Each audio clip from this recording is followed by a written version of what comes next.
ya. Jadi masing-masing nanti berharap sih ini ya bisa saling belajar dan menggunakan software ya, software yang diperlukan. Saya mungkin tidak mempromosikan software-nya apa begitu ya, silahkan saja Anda belajar menggunakan yang bisa Anda gunakan dan, silahkan Anda belajar untuk install yang, memungkinkan, yang bisa dapat lisensinya dan lain-lain. Oke.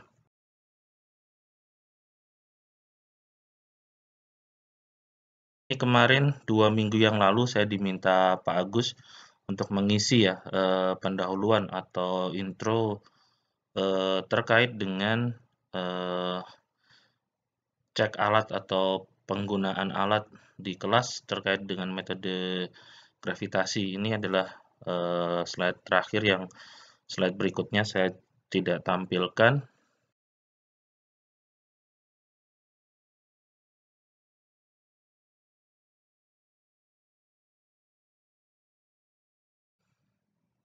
Sedikit mengulang mungkin dari materi yang Pak Agus terkait deskripsi batuan. Jadi biasanya kalau kita melakukan studi di area tertentu, ada studi permukaan ya, ada data pendukung selain data geofisika.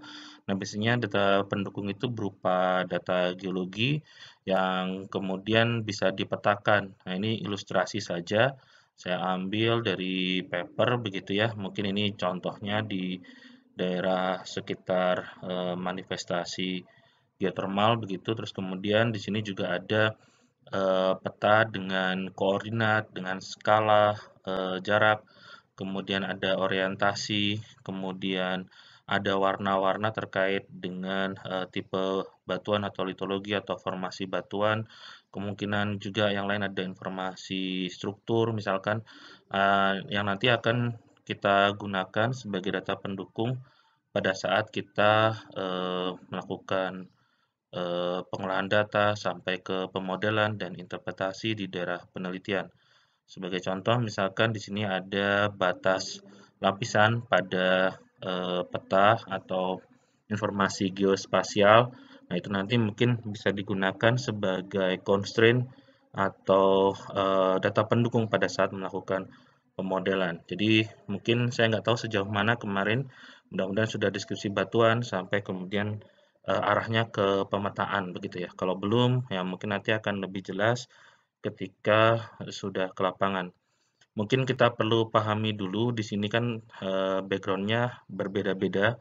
Ada yang sudah melakukan, studi geofisika, ada yang sudah melakukan kuliah lapangan, tapi ada juga yang belum. Jadi mungkin saya pembahasannya, cukup umum saja ya, cukup umum, dari awal ya kurang lebih ya. Jadi mudah-mudahan yang belum, mendapatkan itu bisa tercover di sini.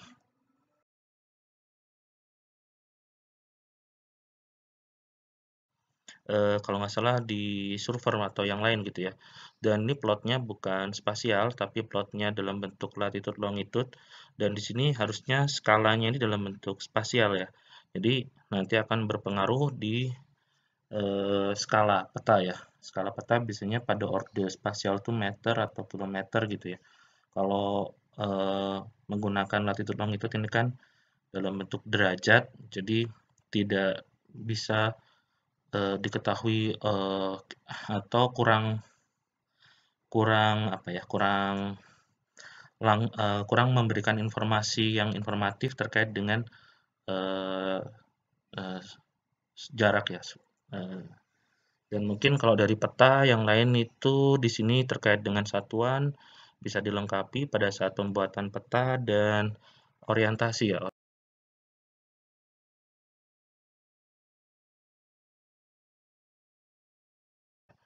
Nah, secara umum kalau dibuat dalam satu slide, mungkin, saya coba tuliskan seperti ini begitu ya, untuk koreksi data gravity, sesuatu yang relatif, rutin atau cukup umum buat yang sudah belajar di, geofisika atau teknik geofisika, tentu saja cukup mengenal dengan koreksi-koreksi, ada istilahnya, koreksi untuk geonormal atau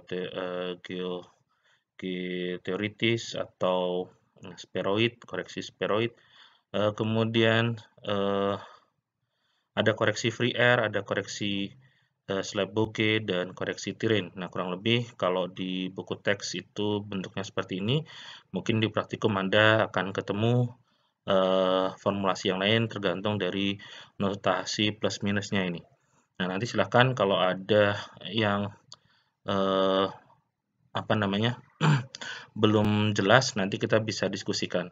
Nah, ini adalah nilai G0 atau G spheroid atau G normal. Nah, ini untuk IGF formula tahun 80-an ya, berdasarkan informasi satelitnya. Ini bisa diinputkan dengan data latitude atau data lintang titik pengukuran. Kemudian free air-nya di sini ada konstanta, penurunan rumusnya tidak saya jelaskan di sini. Anda bisa gunakan formulasi ini. Jadi setiap kenaikan pada elevasi tertentu dikalikan konstanta pada kisaran 0,3 miligal begitu ya, 0,3086 miligal per meter.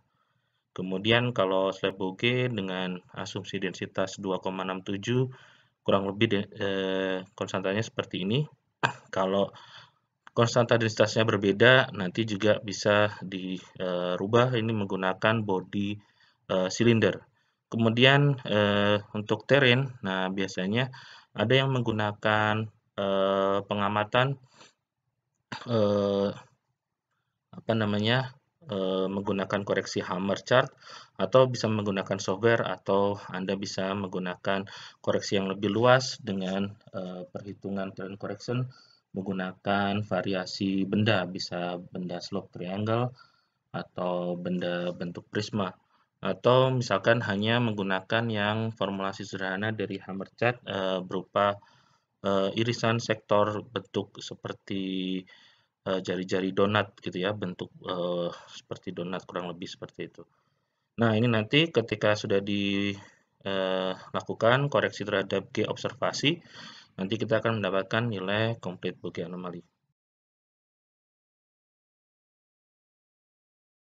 Kurang lebih itu. Nah, lebih detail biasanya bicara terkait dengan koreksi terrain. Ini yang saya sampaikan. Biasanya ada yang menggunakan koreksi sederhana seperti ini dari data lapangan. Di sini menggunakan informasi pembagian sektor di beberapa zona hammer. Nah, ini formulasinya untuk koreksi terrainnya. Nah, oke, itu untuk formulasi sederhana. Nah, ini sedikit teori dasar mengingatkan kembali, terutama yang belum pernah ya. Jadi mengenal istilah itu dan mungkin nanti bisa bersama-sama dipraktekkan pada saat mengolah data.